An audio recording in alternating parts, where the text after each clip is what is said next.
and it would come on like,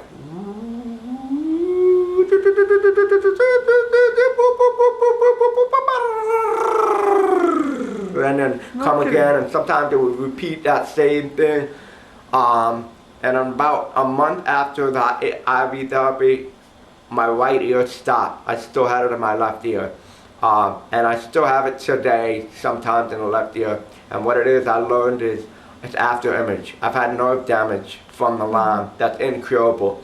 Now, it's a good thing that I got it to where it was and stopped it now, because had it gone even more progressed, my hearing's really bad to begin with, I probably would have lost hearing in the left ear. Lyme likes to attack the auditory nerve. It's a big, big, big friend of that. So if you've got any kind of ringing and your blood work's uncertain, if you're having ringing and tinnitus in the ear, it's usually a good indicator for Lyme. Almost 85% of people have some kind of eye twitch. It might be the bottom lid or the top lid. Also, very common, the eye might twitch itself, not the lid. What I had that my lid started kind of dripping. Like Right, I would I was not going to twitch, get to but that. like Some people get the eye droop, Yeah. and other people have the eyebrow has effect. Sometimes it droops and sometimes it goes. Lyme can mimic stroke symptoms. You can get paralysis in your limbs. I had that in my face. I had the feeling that half of my face was kind It's of a great frozen. mimicker. I mean, it really, and what happens is you run around the mill trying to figure out what it is that you honestly have. But if you think you might have any of these types of symptoms, you've got to do every Lyme test, not just the one. So those Lyme tests, they have different names, right? So what was the one that you? I did the Western blot. Western I blot. also did the ELISA array. I also did biomedical labs, complete amino Lyme series, which Okay, is so which one was it that detected the high? the amino Western acids? blot and the Western blot. ELISA array from the lab out in California. Really got that. That showed, whereas the regular doctor's test for it didn't show. So I had to do a couple tests for Lyme. The bottom line is, if you're not sure and beyond a reasonable doubt, keep digging, keep searching for the answers. Now, my experience with ozone was twofold. I started doing the IV therapy, which is injecting right into the main artery of either arm. You can use your legs if you don't have good veins in the arm. Okay, so you're saying injecting the gas directly into the vein? Yes? Directly to the vein, exactly. I also talked to a doctor who they take out about a quart of your blood and bubble up your blood for like 20 minutes and then re-inject it.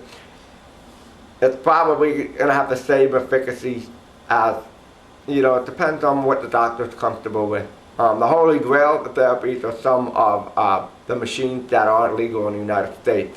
And they're doing in Germany, they're doing in Mexico right over the border, and it's hemoperfusion, and the recirculatory hemoperfusion.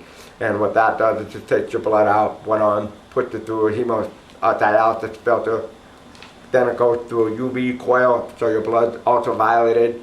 While it's being ultravioleted, it's being infused with O3 medical grade, and it goes back in the other arm. And you can stay on the unit for up to an hour to 2 hours a day, and you actually live at the hospital and you go through that. Like, if you're dying, that's what you want to do. If you can still get in the car and drive, you'll benefit from the IV therapy. And it matters where, are you going in a stretcher or are you going on your own violation and driving? That's the difference between the two therapies. I myself know if I ever become incapacitated, my wife knows to take me to which hospital to take me to, strap me down and get me on the machine, because there's no short of life changing. Tell her about your brother and iritis. I will. Now, because he was a big. after about 3 months of ozone, Yeah. I bought a home unit to do rectal insufflation with. And what that is we had a 1,000 milligram Baxter IV drip bag that's empty. You buy it dry, and it's a special tube attachment which hooks to a catheter. You fill up the 1,000 milliliter bag completely to about a half-inch thick with ozone medical gas, and you put the catheter inserted into your rectum. And very slowly, as long as there's no pressure, the general idea for therapy, even with the IV therapy, if it hurts, tell the doctor. It means something's wrong. There should be no pain with this modality. It should feel like the only thing you should feel when you're doing IV therapy is maybe a little bit of backup. It feels like Pressure. like Burning. you took a big drag of a cigarette for your first time. That's kind of the feeling. And what that is only the ozone get into your bloodstream now, which means it's going to make its way to your lungs. And your lungs are very, very sensitive tissue. And so two theories about why we get that feeling in the lungs. Some people say that it's actually toxic to the lung, but I don't believe that. What I believe is that the ozone is oxidating your years of breathing in car fumes, and tar. I mean, if you look at your wallet after a while, they'll be black. You've got to paint your wallet every 10 years these days if you live in an urban environment. There's soot everywhere. So you're constantly breathing all this stuff. And when the ozone comes in contact with your lungs, it's going to oxidize that. So that's what you feel. That's really the only side effect that I had that was discernible. So, a short recap. So first, you've been doing hyperbaric therapy for 2 months, Yeah. and then you started ozone, which you did I for was 6. still doing hyperbaric therapy while I was doing the ozone therapy. My philosophy was to more in a safe manner as possible without breaching the toxicity level, because anything is toxic. No matter what it is. Ozone's toxic, oxygen's toxic, vitamin C's toxic, milk is toxic in great quantity. You can't have too much of anything. So you really have to know your body weight and then come up with a realistic plan. And that gets back to what I mentioned about the 10-year mark for a person working with ozone. Because anyone with that level of experience will say, okay, you know what, you're doing the hyperbarics in the morning, we're giving you 3 times in a week in the vein. You should really only do twice a week rectal insufflation, because you might be doing too much, and too much of anything is not a good thing. So that's why I mentioned that you have to find someone that you trust, and it's like any doctor relationship. You're going to have to put your life in their hands and then roll with the therapy. And that gets back to my 2-sheet. All your symptoms that you're suffering and where you want to be. Now, each week we evaluate the 2-sheet. Are you taking things off? Like for me, I had a locked up hip, a locked up shoulder, eye twitching, ringing in the ears, exhaustion, and my list was very long. And I had, I mean, some of it's personal, I don't want to talk about it. But let's just say that with all the Lyme symptoms, I had things that my immune system couldn't handle, and they were being expressed too. Within the 3rd month of IV therapy, in conjunction with the hyperbaric, I was almost 95% symptom free.